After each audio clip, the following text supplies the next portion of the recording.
sa spams. 1801. Apa? Layawakan mo.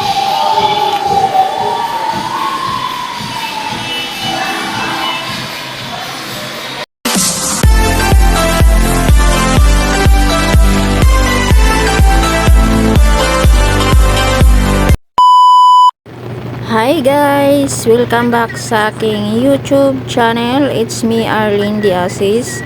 So for today's vlog guys, nandito ako ngayon sa aming bahay na narirentahan guys. So sa ngayon guys, nagaya kami dyan ng aking asawa at pupunta po kami ng Quiapo. Maghanap kami guys ng bike. Kukuha po kami ng bike, mag-home credit kami guys kasi wala kaming pang cash. So ayan guys, bababa na kami dyan guys. So guys, kung bago pa po kayo sa aking YouTube channel at kung napapadaan po ito, sana po huwag kalimutan magbigay ng like, comment, and share. And subscribe na rin po sa aking YouTube channel. Salamat sa inyong walang sawang suporta guys at sa inyong panonood. So tara na guys, samahan nyo kami dito guys.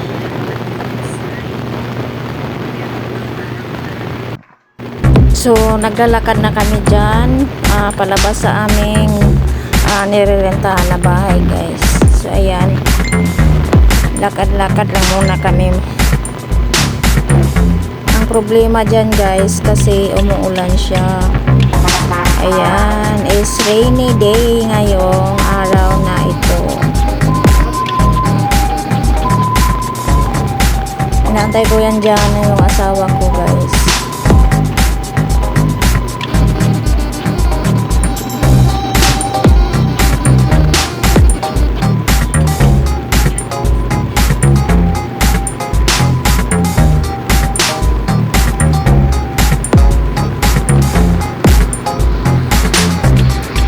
Hindi namin alam na umuulan pala. So ayan, nag-isip yung asawa ko na kukuha muna siya, babalik siya ulit sa bahay, kukuha siya ng payong. So ayan, aantayin po natin yung asawa ko guys kasi bumalik siya kumuha ng payong. Ayan, tanaw-tanaw muna, magkuha siya ng payong bago balik.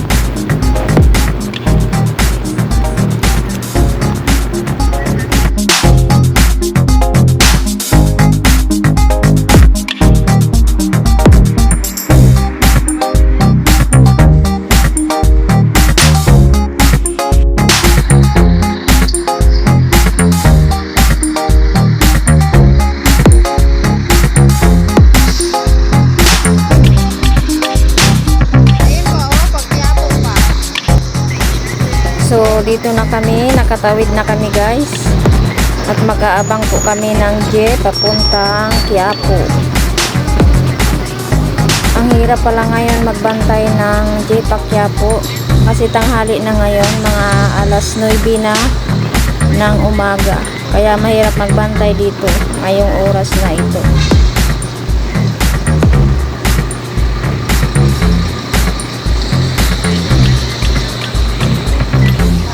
Puro puno yung yung jeep dyan papuntang Quiapo kasi kaya nagtagal kami dyan nagbantay. Iniisip namin kung anong sasakyan namin, kaya sumakay na lang kami dyan ng van.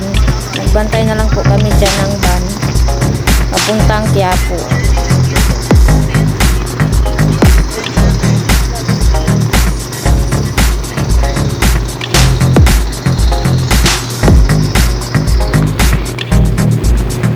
Ayan, nakasakay na kami din ng van guys. Pupunta kami ng Quiapo. Ayan, matraffic din kahit van yung sakayan namin.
wakas guys, nandito na rin kami sa Quiapo, nakarating din.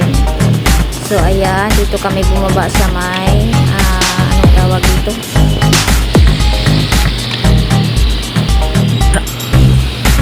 Raon. So, may raon yan dito. So ayan, naglalakad kami dyan. Tapos tatawid kami doon sa may tawiran. Doon po kami maghanap na bike na pwedeng mag home credit.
Sa wakas, nakahanap na rin kami ng bike na pwedeng ma-home credit. So ayan, may nakita kaming mura lang dyan guys, nasa 4,000. So yung 4,000, tinanong namin kung pwede lang i-home credit. So hindi daw pwede kasi mura lang siya. Yung pwede nila ay i-home credit yung tag 6,000. So ayan, naghanap yung asawa ko na price na 6,000 na pwede i-home credit. So ayan, hanap-hanap kami dyan guys. Ang daming ano dito guys, yung bike. Tapos mayroon din original, kaso yung original ang mahal. So ayan, yung mga pwede nila i-home credit. Iba-iba yung kulay. Dito po kami ngayon sa dito po ito sa loob ng Fort Spalding Trading. Dito po ito sa Quiapo. So kung kukuha po kayo ng guys, yung maghanap po kayo ng home credit na bike, hanapin nyo na lang po ang Fort Spalding Trading sa may Quiapo guys. So ayan, inaantay po namin yung mag home credit kasi tinawag pa nila guys yung mag home credit. Wow!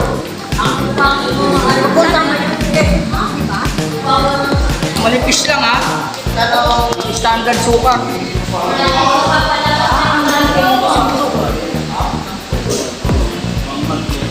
Ang bakto niya 1,000 megit. Magkasama to gang? Hindi. Ay, iba.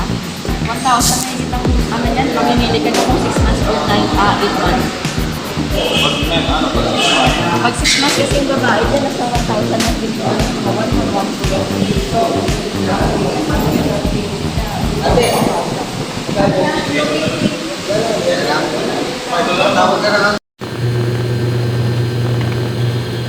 Ayan, yung 6,900 guys, yung tinuro ng asawa ko. Yan ang gusto niyang i-home credit sana. So, pero nakita niya itong 9,200. Ito na lang kinuha niya.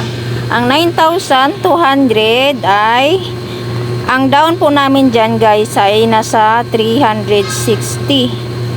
So, ayan. 360. Tapos ay 8 months.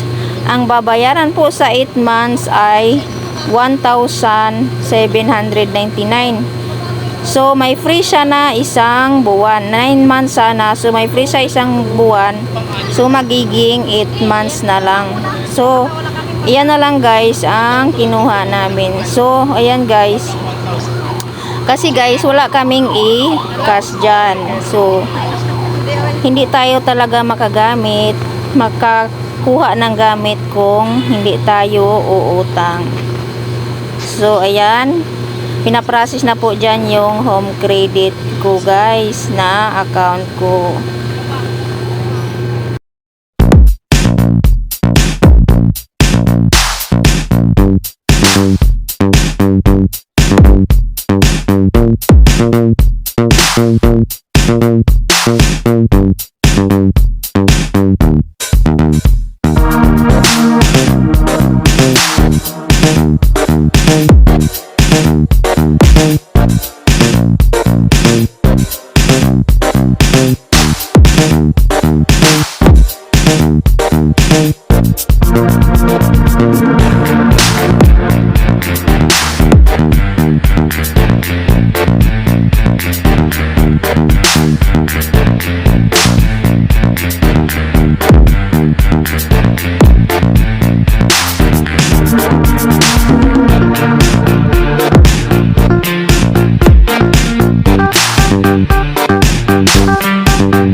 So ayan, tinutal na yung aming babayaran dyan guys. So 360 lang naman yung down namin dyan.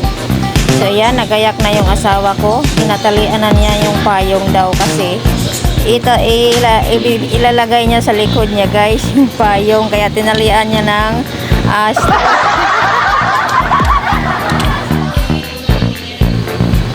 excited na yung asawa ko guys na may bago na siyang bike.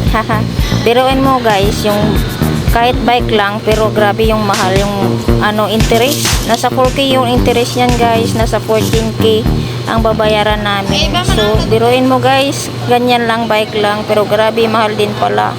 Sabi ko nga kung basta home credit mahal talaga. So ganun talaga guys.